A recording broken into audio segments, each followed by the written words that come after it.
Lorsque vous découvrez que votre propre maison n'est plus la vôtre, mais une scène où chaque mouvement est enregistré, chaque soupir catalogué, chaque faiblesse archivée pour un usage futur, quelque chose en vous se brise. Pas avec fracas, pas avec des larmes, mais avec un silence glacial qui tranche plus profondément que n'importe quel cri. J'ai découvert cela lors d'une soirée ordinaire de mars, à Tours, lorsque je suis monté sur une vieille échelle pour changer une ampoule qui clignotait depuis des jours au plafond de ma chambre. Ce que j'ai trouvé là n'était pas simplement un objet. C'était la preuve que ma vie avait été envahie d'une manière que je n'aurais jamais cru possible. Et le pire, par quelqu'un en qui j'avais une confiance aveugle. Je m'appelle Marie Lefebvre. J'ai 66 ans, je suis veuve depuis 8 ans et je vis seule dans un appartement ancien du centre de Tours, près de la place Plumereau. C'est un endroit qui porte l'histoire dans ses murs, avec de hautes fenêtres donnant sur la rue pavée et un silence qui me réconfortait autrefois. J'ai élevé mon fils unique, Théo, dans cet appartement. C'est ici que mon mari, Pierre, est mort paisiblement dans son sommeil, me laissant avec de doux souvenirs et une solitude que j'ai appris à habiter. Je ne me suis jamais sentie seule en réalité. J'avais ma routine, mes livres, mon petit déjeuner sur le balcon, mes promenades jusqu'au marché de Saint-Pierre-des-Corps.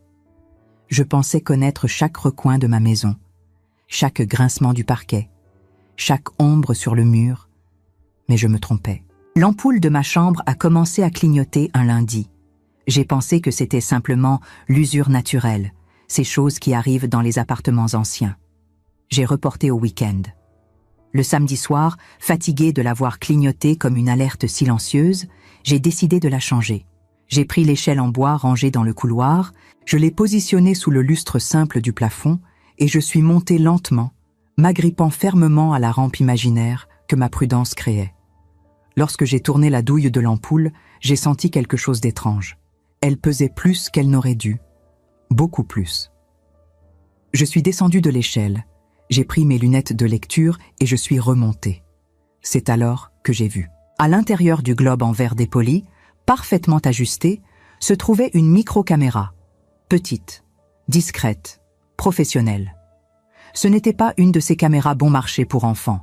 C'était du véritable équipement, avec une lentille réglable et un voyant lumineux éteint, pointé directement vers la porte de ma chambre et une partie du lit. Mon corps s'est figé. Pas par la frayeur immédiate, mais par la compréhension lente et dévastatrice de ce que cela signifiait. Quelqu'un était entré chez moi. Quelqu'un avait planifié cela. Quelqu'un avait installé cet appareil-là, calmement, avec précision, sachant exactement ce qu'il faisait. Et cette personne avait accès à mes clés. Je suis descendu de l'échelle sans rien démonter, sans crier, sans appeler la police. Je me suis simplement assise au bord du lit et j'ai respiré profondément, sentant mon cœur battre à un rythme que je n'avais pas ressenti depuis des années. Ce n'était pas de la peur. C'était une colère froide, contrôlée. Je devais comprendre qui était derrière tout ça avant d'agir. Alors j'ai remis l'ampoule exactement comme elle était. J'ai éteint la lumière et me suis couché, faisant semblant que rien n'avait changé. Mais tout avait changé. Je savais que j'étais observée. Et maintenant, j'allais observer en retour. Les jours suivants, j'ai commencé à prêter attention à des choses qui passaient inaperçues auparavant. Théo, mon fils, venait me rendre visite 2 fois par semaine. Toujours gentil, toujours attentionné, toujours préoccupé par ma santé, mon alimentation, ma solitude. Il travaillait comme consultant financier à Paris et disait qu'il tenait à venir à Tours pour s'occuper de maman. Je trouvais cela adorable. Je pensais que c'était de l'amour. Mais 3 jours après avoir découvert la caméra, lors d'un déjeuner que j'avais préparé pour nous deux, il a dit quelque chose qui a glacé mon sang. Nous parlions de banalité quand, soudain, il a fait remarquer « Maman, tu dors bien ? J'ai remarqué que tu te levais plusieurs fois pendant la nuit. J'ai lâché mes couverts. Comment le sais-tu » Il a hésité une fraction de seconde. « Ah, tu l'as mentionné toi-même l'autre jour. » Je ne l'avais jamais mentionné. Jamais. Et il connaissait un détail spécifique, que j'allais aux toilettes vers 2 heures du matin, toujours. Quelque chose que seule une personne ayant vu ma chambre, la nuit, pouvait savoir. Vous connaissez ce moment où vous réalisez qu'une personne que vous aimez vous ment, et toute la réalité autour de vous commence à s'effondrer? C'est ce que j'ai ressenti. Je n'ai rien dit. J'ai simplement souri, je me suis levée et j'ai servi le dessert. Mais à l'intérieur, j'assemblais un puzzle. Théo avait un double de mes clés depuis toujours. Il venait à l'appartement même quand je n'étais pas là. Il avait un accès total. Et maintenant, il surveillait ma chambre. La question qui martelait dans ma tête était simple et terrifiante. Pourquoi? Qu'est-ce qu'un fils gagne à surveiller sa propre mère? Peut-être que vous qui m'écoutez maintenant avez aussi ressenti cette sensation de perdre pied, de découvrir que ce qui semblait être de l'attention était, en réalité, du contrôle. Je sais combien c'est difficile à accepter. Et si vous êtes arrivé jusqu'ici, je vous demande de laisser un pouce en l'air sur cette vidéo et de commenter d'où vous me regardez. Savoir que je ne suis pas seule dans cette histoire me donne la force de continuer à raconter. Et abonnez-vous à la chaîne, parce que ce qui s'est passé après a été encore plus choquant. J'ai commencé à enquêter par moi-même. J'ai fouillé dans de vieux tiroirs, des papiers que je n'avais pas vus depuis des années, des relevés bancaires, et c'est là que j'ai trouvé quelque chose de troublant. Il y a 6 mois, Théo m'avait demandé de signer une procuration. Il disait que c'était pour faciliter les choses au cas où j'aurais besoin d'aide pour des questions administratives, médicales, ce genre de choses. J'avais fait confiance. J'avais signé sans vraiment lire. Maintenant, en relisant ce document, j'ai réalisé que la procuration lui donnait un accès total à mes comptes bancaires, le contrôle de mes biens, des décisions concernant ma santé. J'avais abandonné mon autonomie sans m'en rendre compte. Et il utilisait cela. Je me suis rendu à ma banque, le Crédit Agricole de la rue Nationale, et j'ai demandé un relevé détaillé des 6 derniers mois.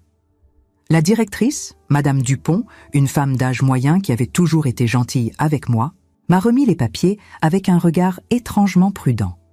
Quand j'ai commencé à lire, j'ai compris pourquoi. Il y avait des virements réguliers de mon compte vers celui de Théo. Petit, mais constant. 500 € ici, 700 là.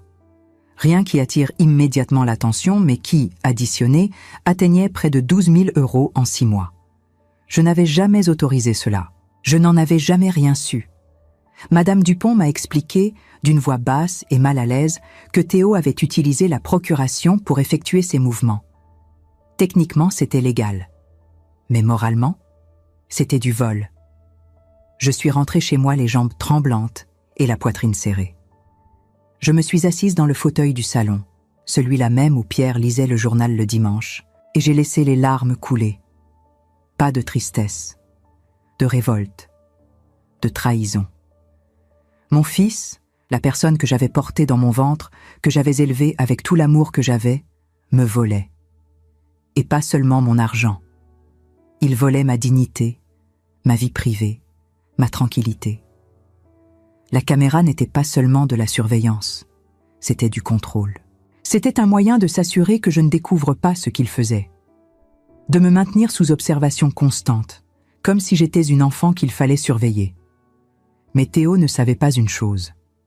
Je n'étais plus cette femme qui signait des papiers sans lire. Je n'étais plus la mère naïve qui faisait aveuglément confiance.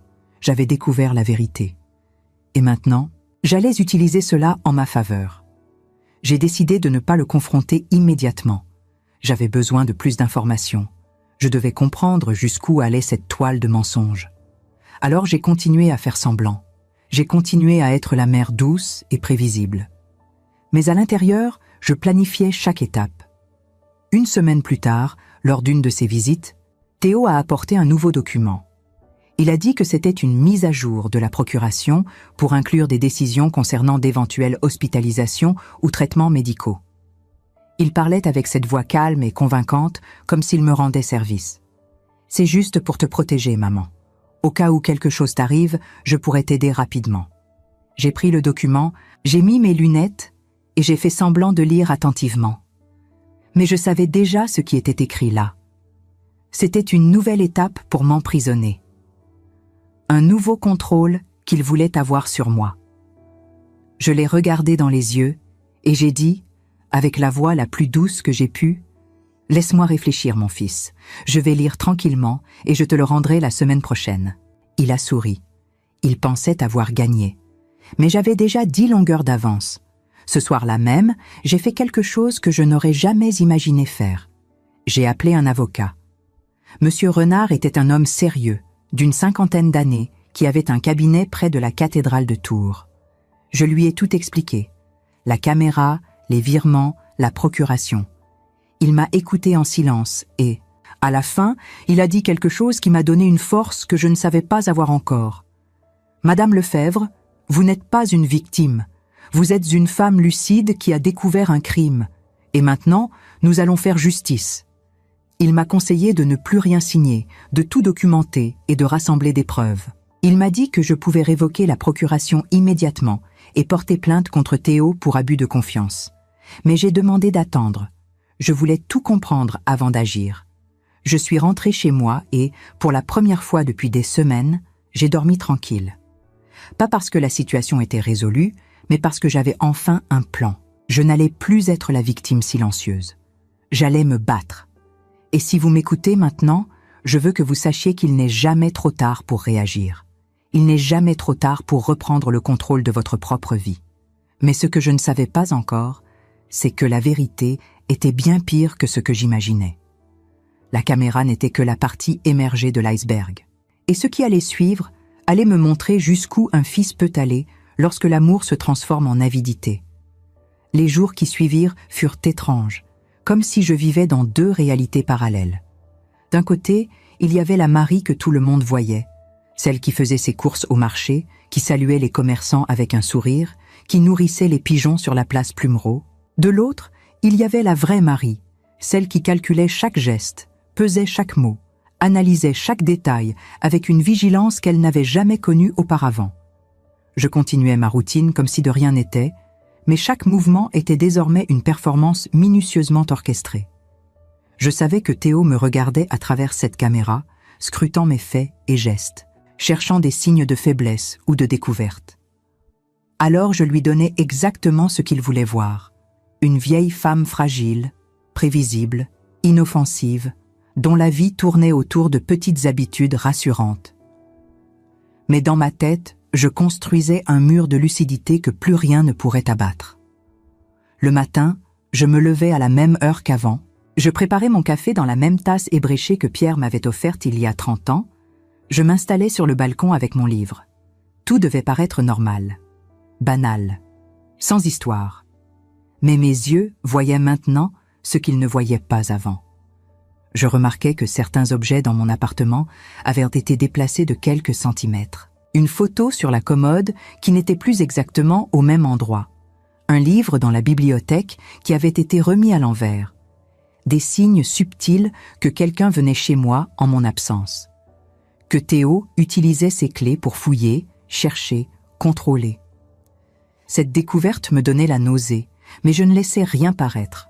Je remettais simplement les objets à leur place, comme si je n'avais rien remarqué, et je continuais ma journée avec le sourire.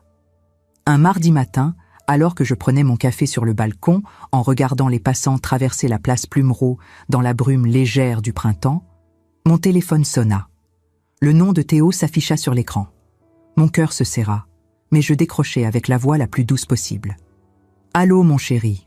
Il avait cette tonalité familière, celle qu'il utilisait toujours quand il voulait quelque chose, un mélange de tendresse et d'inquiétude calculée. « Maman, je voulais juste prendre de tes nouvelles. Tu vas bien ? Tu as bien dormi ?» Je sentis une vague de colère monter en moi. Il me demandait comment j'avais dormi, alors qu'il savait parfaitement comment j'avais dormi. Il m'avait observé toute la nuit à travers sa caméra. Mais je gardais mon calme. « Oui, mon chéri, tout va bien. Je pensais justement à toi ce matin. » Il y eut un bref silence au bout du fil, comme s'il cherchait ses mots. Puis il dit quelque chose qui me glaça jusqu'aux os. « Maman, j'ai beaucoup réfléchi ces derniers jours. Je pense que ce serait vraiment bien que tu viennes vivre avec moi à Paris. Comme ça, je pourrais mieux m'occuper de toi. Tu ne serais plus toute seule dans cet appartement qui devient trop grand pour toi. » Ma main serra la tasse de café si fort que je crus qu'elle allait se briser entre mes doigts. Mes jointures blanchirent sous la pression. « C'est très gentil, Théo, mais j'aime ma maison, j'aime Tours. Toute ma vie est ici, mes souvenirs, mes habitudes, mes amis. » Ma voix restait douce, mais mon esprit hurlait. Il voulait me déraciner, me sortir de mon environnement, me placer sous son contrôle total. Il insista, sa voix devenant légèrement plus pressante. « Mais maman, tu es seule? Et si quelque chose t'arrive? Si tu tombes dans l'escalier? Si tu as un malaise et que personne n'est là pour t'aider? Je m'inquiète pour toi constamment. Ça me ronge de savoir que tu es là-bas, sans personne. » Je savais exactement ce qu'il faisait. Il plantait des graines de peur dans mon esprit. Il voulait que je doute de ma capacité à vivre seule, que je me sente vulnérable, dépendante. Il voulait me convaincre que j'avais besoin de lui, que sans lui, je n'étais qu'une vieille femme fragile, incapable de prendre soin d'elle-même. Mais ce qu'il ne savait pas, ce qu'il ne pouvait pas savoir, c'est que j'avais déjà percé à jour son stratagème. Que chaque mot qu'il prononçait ne faisait que confirmer mes soupçons. Je répondis avec une patience que je ne ressentais pas vraiment. « Je te remercie de te soucier de moi, mon fils. Vraiment. Mais je me sens bien ici. Je suis en bonne santé. J'ai mes repères. Si jamais je change d'avis, je te le dirai en premier. Tu es la personne la plus importante dans ma vie. » Ces derniers mots me brûlèrent la gorge comme du poison, mais je les prononçais avec toute la conviction que je pus rassembler. Il fallait qu'il me croie, qu'il pense que j'étais toujours cette mère aimante et naïve qui lui faisait confiance sans condition. Il raccrocha après quelques banalités, mais je perçus une froideur à peine dissimulée dans sa voix. Une frustration contenue. Il n'avait pas obtenu ce qu'il voulait. Je restais là, sur mon balcon, à regarder le ciel gris de Mars s'étendre au-dessus des toits de Tours, me demandant comment j'avais pu élever un homme capable de tant de manipulation. Où avais-je échoué dans son éducation? À quel moment l'amour que je lui avais donné s'était-il transformé en cette soif de contrôle et d'argent? Ces questions me torturaient l'esprit, creusant des sillons douloureux dans ma conscience. Mais je savais que ce n'était pas le moment de m'apitoyer sur moi-même ou de chercher des réponses à des questions qui n'en avaient peut-être pas. Je devais rester concentré. Je devais agir avec intelligence et précision. Le lendemain matin, je retournai voir M. Renard dans son cabinet près de la cathédrale. La matinée était fraîche et humide, typique de la vallée de la Loire au printemps. Il m'accueillit dans son bureau sobre et élégant, avec ses bibliothèques remplies de codes juridiques aux reliures sombres et une grande fenêtre donnant sur la Loire qui coulait paisiblement en contrebas. Je lui racontais l'appel de Théo, ses tentatives de plus en plus pressantes pour me faire quitter mon appartement, cette insistance qui sonnait comme une menace déguisée en sollicitude. Monsieur Renard hocha la tête gravement, ses yeux plissés derrière ses lunettes fines. « C'est un schéma classique, Madame Lefebvre, vraiment classique. D'abord, on isole la personne de son environnement familier. Ensuite, on la rend dépendante psychologiquement. Puis on prend le contrôle total de sa vie, de ses biens, de ses décisions. Mais nous allons l'arrêter avant qu'il n'aille plus loin. » Il ouvrit un tiroir de son bureau et en sortit un document officiel. « Voici une révocation de procuration. En signant ce document, vous retirez immédiatement à votre fils tout accès à vos comptes bancaires et à vos décisions personnelles. C'est un acte fort, Madame Lefebvre. Mais je dois vous prévenir, une fois que vous aurez signé, il saura que vous avez découvert la vérité. Il n'y aura plus de retour en arrière possible. Vous devez être prête à affronter sa réaction qui risque d'être violente. Pas physiquement peut-être, mais émotionnellement. Il va essayer de vous faire culpabiliser, de vous faire douter, de retourner la situation contre vous. » Je pris le stylo que M. Renard me tendait. Ma main trembla légèrement. Pas de peur cette fois, mais de rage contenue, d'une colère froide qui bouillonnait sous ma peau comme de la lave. Je pensais à Pierre, à ce qu'il dirait s'il était là. Il me dirait de me battre, de ne jamais laisser personne me voler ma dignité. Je signai le document d'un geste ferme et décidé. M. Renard prit immédiatement le papier et le scanna pour l'enregistrer officiellement. « C'est fait, Madame Lefebvre. À partir de cet instant précis, votre fils n'a plus aucun pouvoir légal sur vous, plus aucun accès à vos finances, plus aucune autorité sur vos décisions médicales ou personnelles. Vous êtes libre. » Je le remerciai et sortis de son bureau avec un sentiment étrange et contradictoire. C'était un mélange de soulagement profond et de tristesse écrasante. Soulagement d'avoir enfin repris le contrôle de ma vie, de mes choix, de mon avenir. tristesse de réaliser que j'étais désormais en guerre ouverte contre mon propre fils, contre l'enfant que j'avais porté, nourri, élevé avec tout l'amour dont j'étais capable. Comment en étions-nous arrivés là? Comment une relation qui aurait dû être sacrée avait-elle pu se transformer en ce champ de bataille silencieux? Ce soir-là, vers 18h, je reçus un appel de la banque. C'était Monsieur Bertrand, le directeur du Crédit Agricole, et sa voix trahissait une certaine urgence. « Madame Lefebvre, pourriez-vous passer me voir demain matin? C'est important, vraiment important. » Je sentis mon estomac se nouer. « Que se passe-t-il » Il hésita une seconde. « Je préférerais vous en parler en personne. Disons 9h » J'acceptais, même si l'angoisse commençait à me ronger de l'intérieur. Le lendemain matin, je me rendis au Crédit Agricole dès l'ouverture. La rue nationale était encore calme, avec seulement quelques commerçants qui ouvraient leurs boutiques. Monsieur Bertrand m'attendait dans son bureau, l'air visiblement soucieux et mal à l'aise. Il me fit asseoir et ferma la porte derrière moi. « Madame Lefebvre, nous avons un problème, un sérieux problème. Votre fils a tenté de faire un retrait important ce matin, très tôt, dès l'ouverture des services en ligne, 15 000 €. C'est une somme considérable. Mais avec la révocation de procuration que nous avons enregistrée hier, nous avons immédiatement bloqué l'opération. Il est, disons, extrêmement contrarié. Mon cœur battait si fort que je l'entendais résonner dans mes oreilles. Qu'est-ce qu'il a dit exactement? Monsieur Bertrand soupira profondément, visiblement embarrassé. Il a exigé de savoir pourquoi la procuration avait été révoquée. Il criait au téléphone, affirmait que c'était une erreur, que vous n'étiez plus en état de prendre de telles décisions. Il a même menacé de porter plainte contre notre établissement pour entrave et manquement à nos obligations. Mais nous lui avons calmement expliqué que c'était votre décision souveraine et que nous avions l'obligation légale de la respecter. Il a raccroché violemment et nous avons reçu 3 autres appels de sa part dans l'heure qui a suivi. Je savais exactement ce qui allait se passer. Théo n'allait pas accepter cette défaite.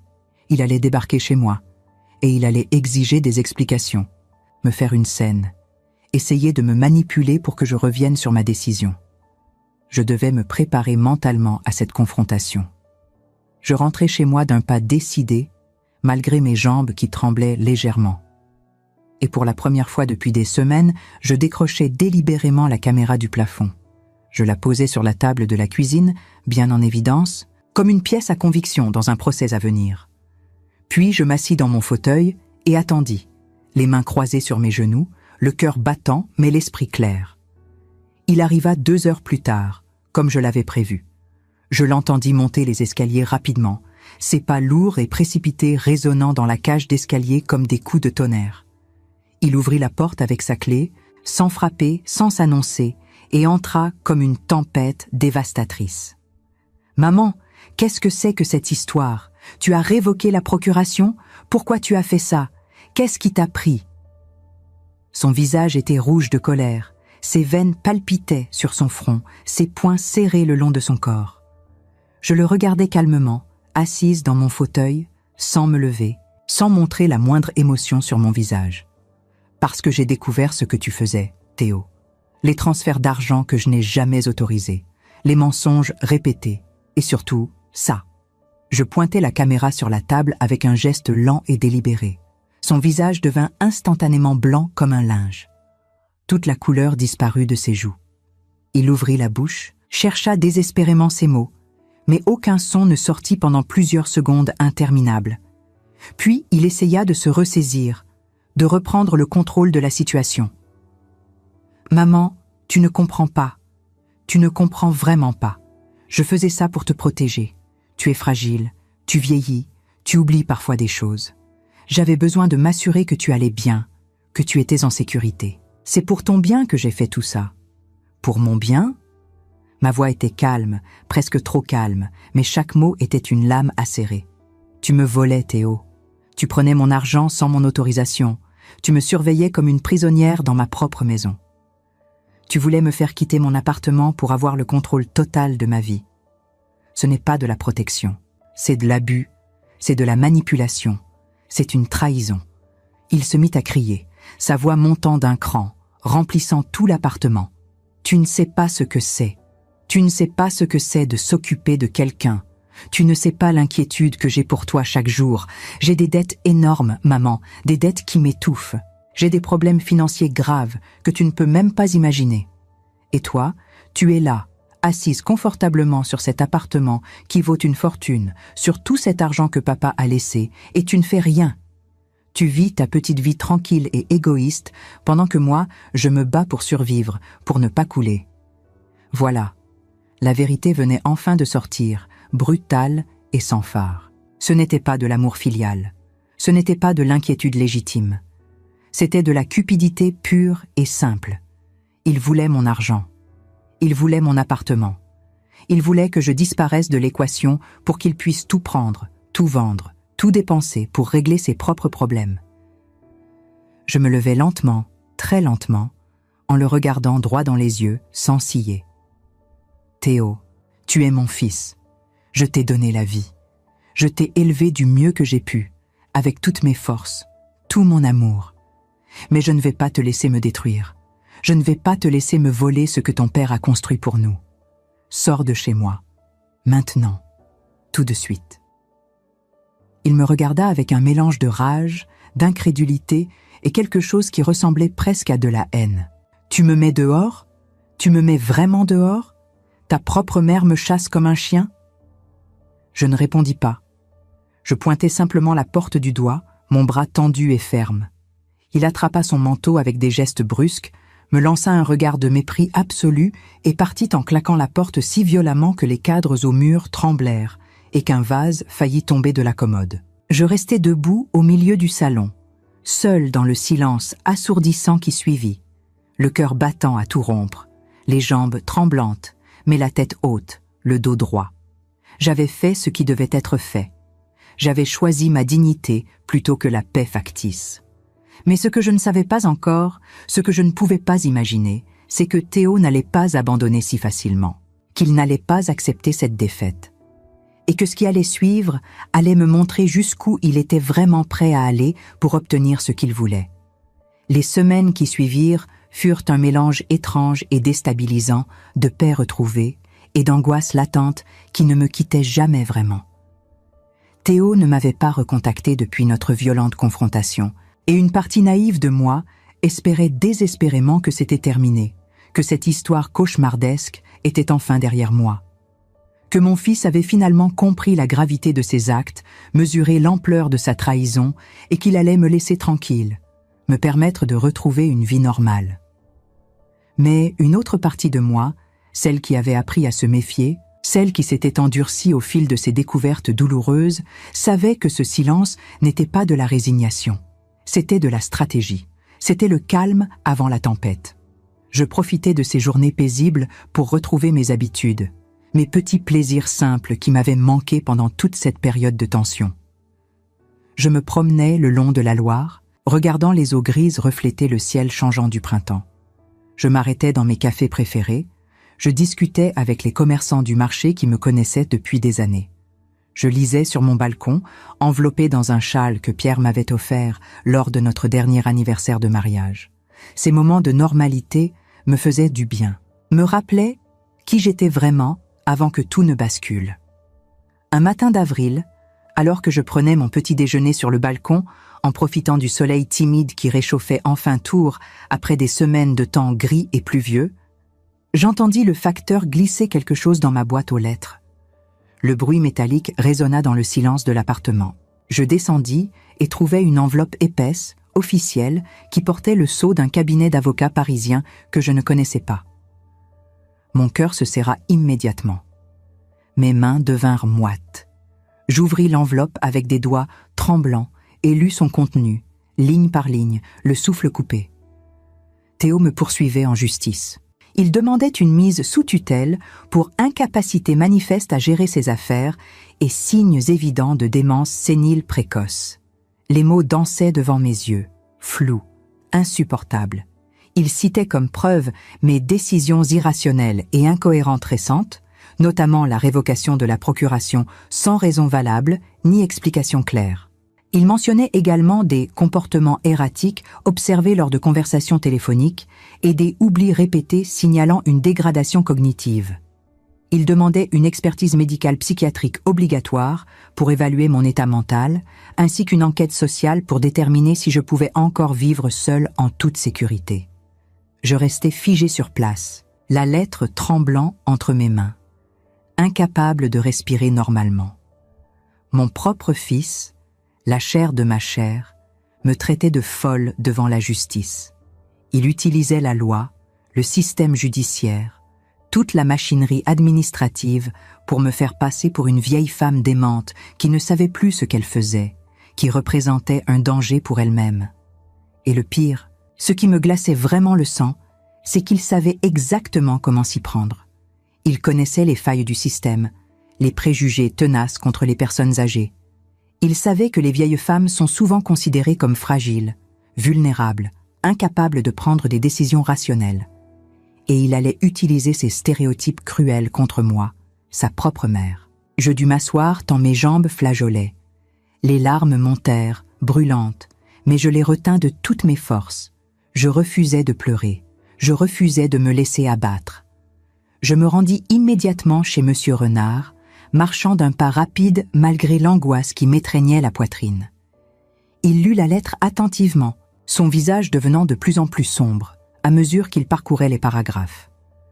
Quand il eut terminé, il retira ses lunettes et se massa l'arête du nez, visiblement contrarié. « C'est grave, Madame Lefebvre. Très grave. Extrêmement grave même.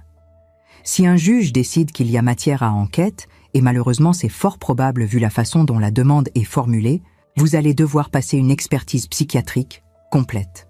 Ce sera long, invasif, humiliant même.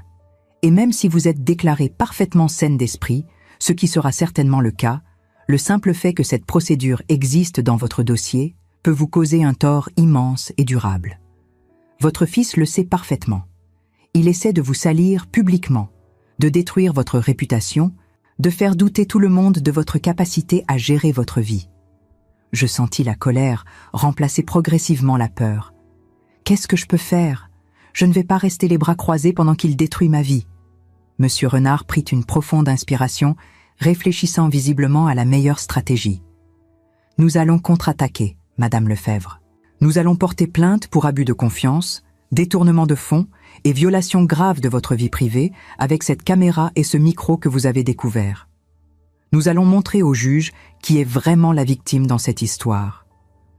Nous allons rassembler tous les témoignages possibles, votre banquière, vos voisins, vos amis, quiconque peut attester de votre lucidité parfaite. Mais je dois vous prévenir avec honnêteté, ça va être long, très long. Ça va être douloureux, épuisant, et ça va exposer votre vie privée de manière dont vous n'avez pas idée. Je suis prête, dis-je, sans la moindre hésitation. Je suis parfaitement prête. Je ne vais pas le laisser gagner, jamais. Les jours suivants furent un tourbillon incessant d'activités juridiques et administratives qui me laissaient épuisé chaque soir. Monsieur Renard déposa notre plainte au pénal. Nous rassemblâmes méthodiquement toutes les preuves dont nous disposions, les relevés bancaires détaillés montrant les transferts non autorisés sur 6 mois, la caméra que j'avais soigneusement conservée comme pièce à conviction, le micro-enregistreur trouvé derrière le tableau, les témoignages écrits de Madame Dupont de la banque confirmant que je n'avais jamais autorisé ces mouvements financiers. Nous construisions un dossier solide, imparable, qui démontrait, noir sur blanc, la manipulation dont j'avais été victime. Météo, de son côté, ne restait pas inactif non plus. Il tissait sa propre toile avec une efficacité qui me terrifiait. Un après-midi pluvieux, alors que je rentrais de mes courses au marché de Saint-Pierre-des-Corps, chargé de sacs qui pesaient lourd dans mes bras fatigués, je trouvai 2 personnes attendant devant ma porte d'entrée. Un homme d'une 50aine d'années, en costume gris strict, et une femme du même âge, habillée de manière tout aussi formelle, l'air professionnel et distant. « Madame Lefebvre ?» demanda la femme avec un sourire qui n'atteignait pas ses yeux. « Nous sommes mandatés par le tribunal de grande instance de Paris pour effectuer une évaluation préliminaire de votre situation dans le cadre de la procédure de tutelle initiée par votre fils. » Mon sang se glaça dans mes veines. « Une évaluation ?» répétai-je, la voix blanche. L'homme intervint, sortant une carte officielle. « C'est une procédure standard et obligatoire quand une demande de tutelle est déposée. Nous aimerions simplement vous poser quelques questions, visiter votre domicile, observer comment vous vivez au quotidien. Rien de bien méchant, rassurez-vous. Je savais que je n'avais absolument pas le choix. Si je refusais de les laisser entrer, si je m'opposais à cette visite, ça jouerait immédiatement contre moi dans le dossier. On pourrait dire que j'avais quelque chose à cacher, que je n'étais pas coopérative, que je montrais des signes de paranoïa. Alors je ravalai ma fierté et je les fis entrer dans mon appartement, dans mon espace intime qui était violé une fois de plus. Ils passèrent plus de 2 heures chez moi, inspectant chaque recoin avec une minutie qui me mettait profondément mal à l'aise. Ils me posèrent des centaines de questions sur ma routine quotidienne, mes finances personnelles, ma santé physique et mentale, mes relations sociales, mes capacités cognitives. Quelle est la date d'aujourd'hui? Quel jour sommes-nous? Qui est le président de la République? Pouvez-vous compter à rebours de 100 en retirant 7 à chaque fois? Ils inspectèrent minutieusement mon appartement, ouvrant mes placards, vérifiant l'état de mon réfrigérateur, examinant mes factures, notant absolument tout sur leurs tablettes électroniques avec des hochements de tête qui ne laissaient rien transparaître. Je répondis à chaque question calmement, avec précision et clarté, montrant que j'étais parfaitement lucide, organisée, capable. Mais je voyais dans leur regard cette forme de condescendance typique, ce paternalisme qui transparaissait malgré leur professionnalisme apparent. Comme s'ils avaient déjà décidé, avant même d'arriver, que j'étais une pauvre vieille femme, un peu perdue, incapable de se débrouiller vraiment seule, qui avait besoin qu'on prenne des décisions à sa place pour son propre bien. Cette attitude me révoltait, mais je gardais mon calme. Je ne devais surtout pas montrer de colère ou d'émotion excessive. Tout pouvait être utilisé contre moi. Quand ils partirent enfin, après ce qui me sembla une éternité, je m'effondrai littéralement sur mon canapé, complètement épuisé physiquement et émotionnellement, humilié au plus profond de mon être. J'avais l'impression d'avoir été mise à nu, disséquée, jugée comme un spécimen de laboratoire. Les larmes que j'avais retenues pendant toute leur visite coulèrent enfin librement sur mes joues ridées. Ce soir-là, vers 20 heures, je reçus un appel de ma voisine, Madame Rousseau. Sa voix était tendue, inquiète. « Marie, il faut absolument que je te parle. C'est important, très important. » Mon cœur s'accéléra. « Que se passe-t-il » Elle hésita, puis se lança. « J'ai croisé ton fils cet après-midi, vers 16 heures. Il était dans la rue, juste en bas de notre immeuble. Il discutait avec ces 2 personnes qui sont venues chez toi. J'étais sur mon balcon et je les ai vus. Je n'ai pas tout entendu, évidemment. Mais j'ai quand même capté des bribes de conversation. J'ai entendu ton fils dire clairement qu'il fallait accélérer les choses et que plus vite elles seraient placées, mieux ce serait pour tout le monde. » Mon cœur s'arrêta littéralement de battre pendant 1 seconde. « Placé ? Il a vraiment dit placé ?» Madame Rousseau soupira tristement. « Oui, Marie. Je suis absolument certaine de ce que j'ai entendu. Je crois qu'il parlait de te mettre dans une maison de retraite médicalisée, de te faire interner. Je suis tellement désolée de devoir te dire ça, mais je pensais que tu devais savoir. » Je raccrochais, le souffle complètement coupé, les mains tremblantes. Théo ne voulait pas juste mon argent ni mon appartement. Il voulait m'enfermer. Il voulait me faire mettre sous tutelle complète, puis me placer dans une institution où je serais coupée du monde, isolée, sans défense. Il voulait me retirer toute liberté, toute dignité, toute autonomie, pour pouvoir disposer librement de mes biens comme bon lui semblait, les vendre, les dépenser, tout liquider sans que je puisse m'y opposer.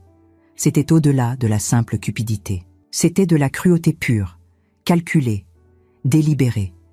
Mais cette révélation terrifiante, aussi douloureuse et choquante soit-elle, me donna paradoxalement une clarté nouvelle, une détermination renforcée. Je ne pouvais plus me contenter de simplement me défendre passivement. Je devais attaquer de front.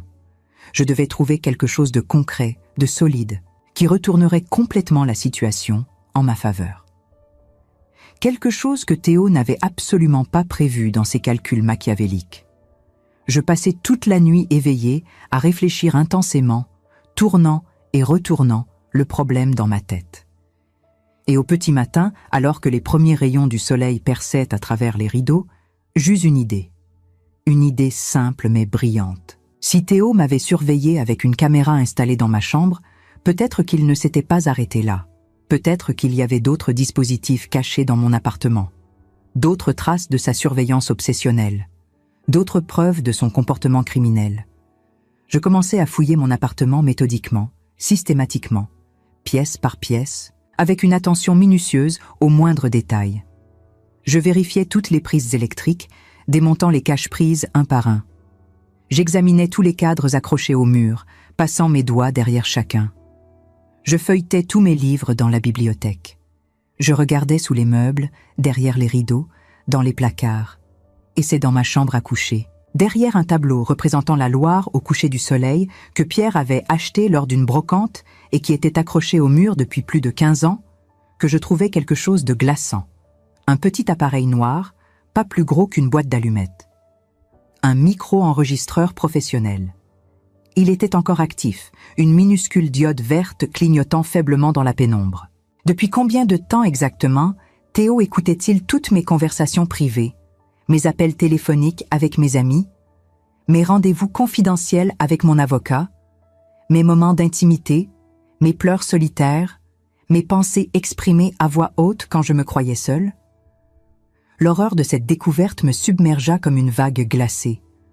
Mais je ne touchais à rien. Absolument rien. Je pris plusieurs photos détaillées avec mon téléphone portable sous différents angles, documentant soigneusement l'emplacement exact du dispositif. Puis j'appelai immédiatement Monsieur Renard, malgré l'heure matinale.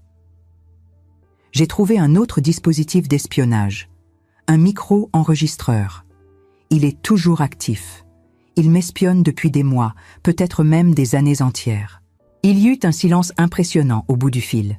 Puis Monsieur Renard dit, avec une note de satisfaction à peine contenue dans la voix, « Madame Lefebvre, vous venez littéralement de lui donner la corde pour se pendre lui-même. L'enregistrement clandestin de conversations privées est un délit pénal grave, passible de prison ferme. Avec cette preuve matérielle irréfutable, nous pouvons non seulement faire annuler immédiatement sa demande de tutelle, mais aussi le poursuivre au pénal pour atteinte grave à la vie privée. Ne touchez surtout à rien. J'envoie un huissier de justice aujourd'hui même pour constater officiellement et saisir les preuves matérielles. » L'huissier, maître Dubois, vint dans l'après-midi même. C'était un homme méticuleux d'une 60aine d'années qui prit son travail très au sérieux. Il constata officiellement la présence de la caméra et du micro, photographia tout sous tous les angles possibles, mesura les distances, nota les moindres détails techniques, rédigea un procès-verbal extrêmement précis de plusieurs pages. Tout était documenté, daté, signé, tamponné, officiel, absolument irréfutable devant n'importe quel tribunal. Théo avait commis une erreur monumentale, et cette erreur criminelle allait lui coûter très cher. 2 semaines plus tard, nous étions convoqués au tribunal de grande instance de Tours pour une audience préliminaire qui déterminerait la suite de la procédure. Je m'y rendis accompagné de Monsieur Renard, vêtu sobrement mais élégamment, le cœur battant à tout rompre, mais la tête haute, le dos droit, refusant de montrer la moindre faiblesse. Théo était déjà là quand nous arrivâmes, accompagné de son avocat, un homme bedonnant au costume froissé et à la cravate mal nouée qui ne m'inspirait aucune confiance professionnelle. Quand nos regards se croisèrent dans le couloir du tribunal, je vis quelque chose dans ses yeux que je n'avais jamais vu auparavant chez mon fils, de la peur pure, une terreur à peine dissimulée. Il savait qu'il avait perdu. Il le savait parfaitement. Le juge qui présidait l'audience était une femme impressionnante d'une 50aine d'années, Madame le juge Mercier, au regard perçant et intelligent qui ne laissait rien passer. Elle écouta attentivement les 2 parties avec une concentration totale. Monsieur Renard présenta méthodiquement toutes nos preuves, les relevés bancaires montrant les transferts non autorisés sur 6 mois, la caméra espion, le micro-enregistreur, le procès-verbal détaillé de l'huissier, le témoignage écrit de ma voisine Madame Rousseau, les attestations de Madame Dupont de la banque. L'avocat de Théo tenta désespérément de minimiser, de relativiser, de dire que tout ça relevait simplement d'une inquiétude légitime et compréhensible pour une mère âgée vivant seule. Mais le juge Mercier n'était absolument pas dupe de cette rhétorique creuse. Elle le coupa sèchement, d'une voix glaciale. « Maître, l'inquiétude filiale, aussi légitime soit-elle, ne justifie en aucun cas l'espionnage illégal, la violation caractérisée de la vie privée, ni le détournement manifeste de fonds. Votre client a gravement et délibérément enfreint la loi pénale. Les faits sont établis de manière irréfutable.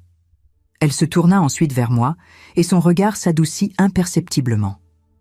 Madame Lefebvre, après examen approfondi de votre dossier complet, après analyse de votre comportement aujourd'hui dans cette salle d'audience, après lecture des témoignages nombreux attestant de votre parfaite lucidité, je constate que vous êtes manifestement parfaitement capable, lucide, cohérente et tout à fait apte à gérer vos affaires personnelles et financières. La demande de mise sous tutelle formulée par votre fils est par conséquent purement et simplement rejetée dans son intégralité. De plus, je transmets immédiatement ce dossier au procureur de la République pour ouverture d'une enquête pénale concernant les faits graves d'abus de confiance, de détournement de fonds et d'atteinte caractérisée à la vie privée. Je sentis un poids immense, écrasant, s'envoler instantanément de mes épaules. J'avais gagné. J'avais vraiment gagné. Mais quand je regardais Théo, assis sur le banc en face, je ne vis aucune victoire personnelle. Je vis seulement un homme complètement brisé, détruit. Un homme qui avait tout perdu en voulant tout prendre. Ses épaules s'étaient affaissées, son visage était devenu cendreux, ses mains tremblaient légèrement. Et malgré absolument tout ce qu'il m'avait fait subir, malgré toute la douleur immense qu'il m'avait infligée, malgré la trahison qui me déchirait encore le cœur, une partie de moi, cette partie maternelle impossible à tuer complètement, ressentit malgré tout une profonde tristesse. Parce qu'au fond de mon cœur meurtri, malgré tout, c'était toujours mon fils. L'enfant que j'avais porté, nourri, bercé. Mais cette tristesse, aussi réelle et douloureuse soit-elle, ne changerait absolument rien à la réalité. Il avait fait ses choix, des choix terribles, cruels, impardonnables. Et maintenant, il devrait inévitablement en assumer toutes les conséquences. Les mois qui suivirent à l'audience furent une période profonde de reconstruction intérieure. Non pas de ma vie matérielle, car ma vie n'avait jamais vraiment été détruite dans sa substance, mais de ma confiance en l'humanité, en la famille et surtout en moi-même. J'avais appris quelque chose de fondamental, quelque chose d'essentiel durant cette épreuve terrible qui m'avait transformé. La vieillesse n'est absolument pas synonyme de faiblesse. C'est même parfois tout le contraire. Et l'amour d'une mère, aussi puissant et inconditionnel soit-il, ne doit jamais devenir une prison dorée qui l'empêche de se défendre, de protéger sa dignité, de préserver son intégrité. Théo fut finalement condamné à 6 mois de prison avec sursis, une peine qui me parut à la fois trop sévère et insuffisante. Le tribunal lui ordonna également de me rembourser intégralement toutes les sommes détournées, soit exactement 12 473 €, plus l'intégralité des frais juridiques qui s'élevaient à plusieurs milliers d'euros supplémentaires. Le juge lui interdit formellement tout contact direct ou indirect avec moi pendant une période de 3 années complètes, sauf si j'en faisais personnellement et explicitement la demande écrite. Je ne l'ai pas fait. Je ne l'ai jamais fait. Pas par rancune pure, pas par désir de vengeance, mais simplement parce que j'avais désespérément besoin de temps, de distance émotionnelle, de paix intérieure, de silence réparateur. Le printemps céda progressivement la place à l'été, et Tours se para de ses plus belles couleurs estivales. Les terrasses animées de la place Plumereau se remplissaient chaque soir de touristes venus du monde entier et de rires chaleureux qui résonnaient jusqu'à tard dans la nuit. La vie reprenait son cours normal, mais pour moi, rien ne serait plus jamais exactement comme avant. J'avais changé, profondément, irrémédiablement. Un matin ensoleillé de juin, alors que je prenais mon café sur le balcon en regardant les hirondelles danser dans le ciel bleu éclatant, je reçus une lettre inattendue. L'écriture sur l'enveloppe était féminine, élégante, inconnue. Pas de mon fils, mais de sa femme, Camille, que je n'avais pratiquement pas revue depuis des années entières. Théo et elle s'étaient mariés très discrètement, presque en cachette, et notre relation avait toujours été distante, polie mais froide, sans véritable connexion émotionnelle. Elle m'écrivait pour s'excuser, une longue lettre de plusieurs pages, écrite à la main, où elle déversait son cœur. Elle disait qu'elle n'avait absolument rien su de ce que Théo faisait dans mon dos, qu'elle était profondément horrifiée et dégoûtée quand elle avait finalement découvert toute la vérité sordide lors du procès. Elle m'expliquait qu'elle l'avait immédiatement quitté à cause de ses actes, refusant de rester avec un homme capable d'une telle trahison envers sa propre mère. Elle me demandait, avec une humilité touchante, si je pouvais trouver en moi la force de lui pardonner de ne pas avoir vu plus tôt qui il était vraiment devenu, quel monstre se cachait derrière le masque du fils attentionné. Je lus sa lettre plusieurs fois, laissant ces mots résonner en moi. Puis, je lui répondis, non pas pour la blâmer ou l'absoudre complètement, mais pour lui dire quelque chose de simple et de vrai. Nous avons toutes été aveugles à un moment ou un autre de notre vie. L'important, ce qui compte vraiment, c'est d'ouvrir enfin les yeux quand il est encore temps de changer les choses. Vous l'avez fait, et cela demande un courage que beaucoup n'ont pas. Elle me remercia dans une nouvelle lettre touchante, m'informant qu'elle avait trouvé un emploi stable à Tours comme bibliothécaire municipale et qu'elle espérait sincèrement qu'un jour, quand les blessures seraient moins vives, nous pourrions peut-être prendre un café ensemble, simplement parler, essayer de reconstruire quelque chose. Je lui répondis que oui, volontiers. Un jour, quand je serai vraiment prête, quand mon cœur aurait suffisamment cicatrisé. Ce qui me surprit profondément durant toute cette période de reconstruction, ce fut l'extraordinaire soutien que je reçus de personnes que je connaissais à peine, des gens qui n'avaient aucune obligation envers moi. Madame Rousseau, ma fidèle voisine du même étage, vint me voir pratiquement tous les jours pour prendre de mes nouvelles et m'apporter ces délicieux gâteaux maison qui me rappelaient ceux de mon enfance. Monsieur Bertrand, le directeur du Crédit Agricole, m'appela personnellement à plusieurs reprises pour me dire que si j'avais besoin de quoi que ce soit, de conseils financiers ou simplement d'une oreille attentive, il était toujours disponible pour moi. Même Madame Dupont, la conseillère bancaire qui avait été la toute première à m'alerter discrètement sur les transferts suspects, passa me voir un dimanche après-midi avec un bouquet de fleurs fraîches du marché pour me dire qu'elle admirait profondément mon courage, ma force, ma capacité à me battre contre l'injustice. Ces petites attentions quotidiennes, ces gestes simples mais sincères, me montrèrent quelque chose de fondamental que j'avais parfois oublié dans ma solitude. Je n'étais pas seule au monde. La vraie famille, la famille qui compte vraiment, ce n'est pas toujours celle du sang, celle que le hasard de la naissance nous donne. C'est celle qui choisit de rester présente quand tout s'effondre autour de nous. C'est celle qui tend la main dans l'obscurité. Un matin de juillet particulièrement chaud, je reçus une visite totalement inattendue. C'était Monsieur Renard, mon avocat, celui qui m'avait défendu avec tant de conviction et de talent. Il venait me voir, non pas pour une nouvelle affaire juridique, mais pour me proposer quelque chose d'inhabituel. Quelque chose qui allait changer ma perspective sur toute cette épreuve. Madame Lefebvre, j'ai été contactée récemment par une association nationale qui aide spécifiquement les personnes âgées, victimes d'abus financiers, psychologiques ou familiaux. Ils cherchent activement des témoins, des personnes courageuses qui accepteraient de raconter publiquement leur histoire pour sensibiliser le grand public à ces violences silencieuses, pour encourager d'autres victimes à parler, à se défendre. J'ai immédiatement pensé à vous, à votre parcours, à votre force. Je restais silencieuse un long moment, digérant cette proposition inattendue.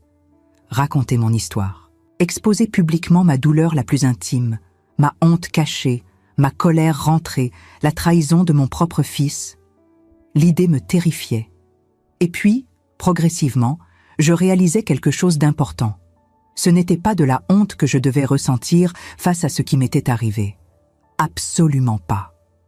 C'était de la fierté. Une fierté légitime. J'avais survécu à l'impensable. J'avais trouvé le courage de me battre contre mon propre enfant. J'avais lutté pour ma dignité. J'avais gagné contre toute attente. Et si mon histoire douloureuse pouvait aider une seule personne, une seule femme âgée quelque part en France, à se défendre, à ne pas rester enfermée dans le silence destructeur, alors chaque seconde de souffrance en aurait finalement valu la peine. J'acceptais sans plus hésiter. Quelques semaines plus tard, par une chaude journée d'août, je me retrouvais dans une grande salle de conférence moderne à Paris, face à une 50aine de personnes attentives, des travailleurs sociaux dévoués, des avocats spécialisés, des bénévoles passionnés d'associations, des journalistes intéressés. Je leur racontais absolument tout, sans rien omettre. La caméra cachée dans mon plafond, les transferts d'argent effectués en secret, le procès humiliant, la tentative de me faire passer pour folle, la procédure de tutelle. Je leur parlais ouvertement de la peur paralysante, de la trahison déchirante, du sentiment d'avoir été dépouillé de tout. Mais je leur parlais aussi, et surtout, de la force insoupçonnée que j'avais découverte au plus profond de moi-même, une force que je ne savais même pas posséder. Quand je terminais mon témoignage, la gorge serrée par l'émotion, il y eut un silence impressionnant dans toute la salle. Un silence respectueux, chargé d'émotion.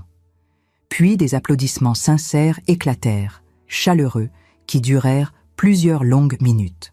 Plusieurs personnes vinrent ensuite me voir personnellement pour me remercier avec des larmes dans les yeux, pour me dire que mon témoignage les avait profondément touchées, bouleversées même, qu'elles allaient désormais mieux accompagner et défendre les victimes grâce à ce que j'avais courageusement partagé.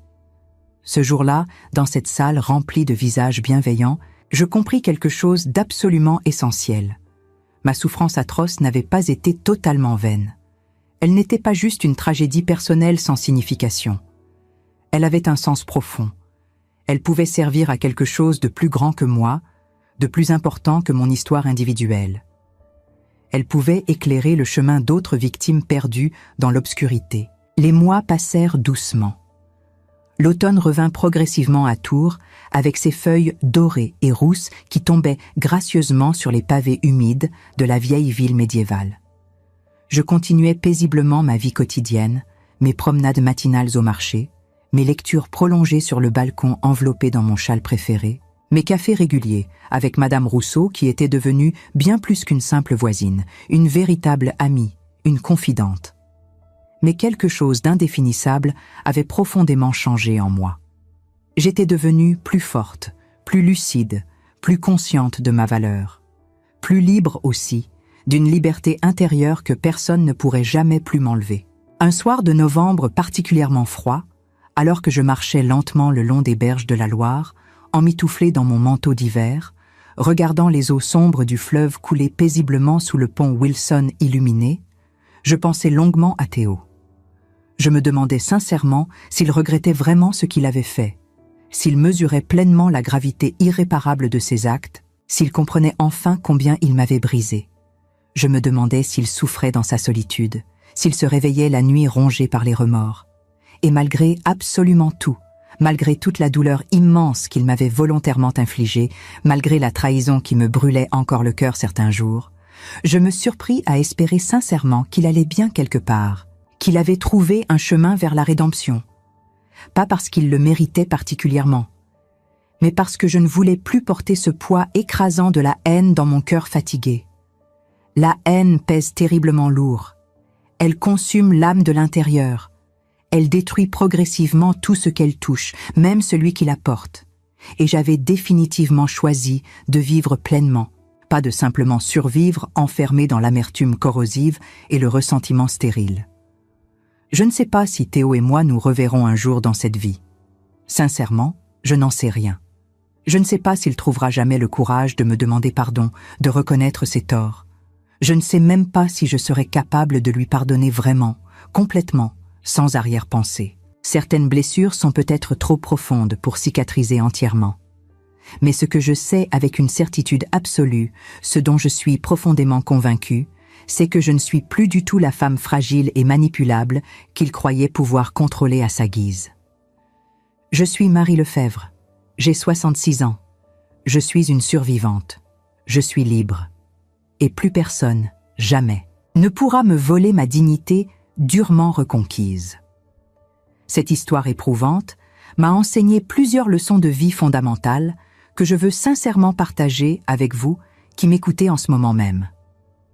La première et la plus importante, c'est qu'il n'est jamais, absolument jamais trop tard pour se défendre, pour dire non, pour reprendre le contrôle de sa vie. L'âge n'est en aucun cas une faiblesse. Au contraire, c'est souvent une force méconnue. C'est l'expérience accumulée, la sagesse durement acquise, la capacité précieuse à voir au-delà des apparences trompeuses et des belles paroles creuses. La deuxième leçon cruciale, c'est que l'amour véritable ne contrôle jamais. Il libère, il respecte, il honore. Si quelqu'un vous dit qu'il vous surveille constamment, qu'il fouille dans vos affaires pour votre bien, qu'il prend des décisions à votre place pour vous protéger, méfiez-vous immédiatement. Soyez vigilants. Le vrai amour, l'amour authentique et sain, respecte profondément votre autonomie, votre intimité sacrée, votre dignité fondamentale. La troisième leçon que je veux vous transmettre, c'est qu'il ne faut jamais, jamais avoir honte d'être victime d'abus, de manipulation, de trahison. La honte devrait peser uniquement sur les épaules des coupables, jamais sur celles des victimes innocentes. Ce qui est véritablement honteux, c'est d'être l'agresseur, le manipulateur, le voleur.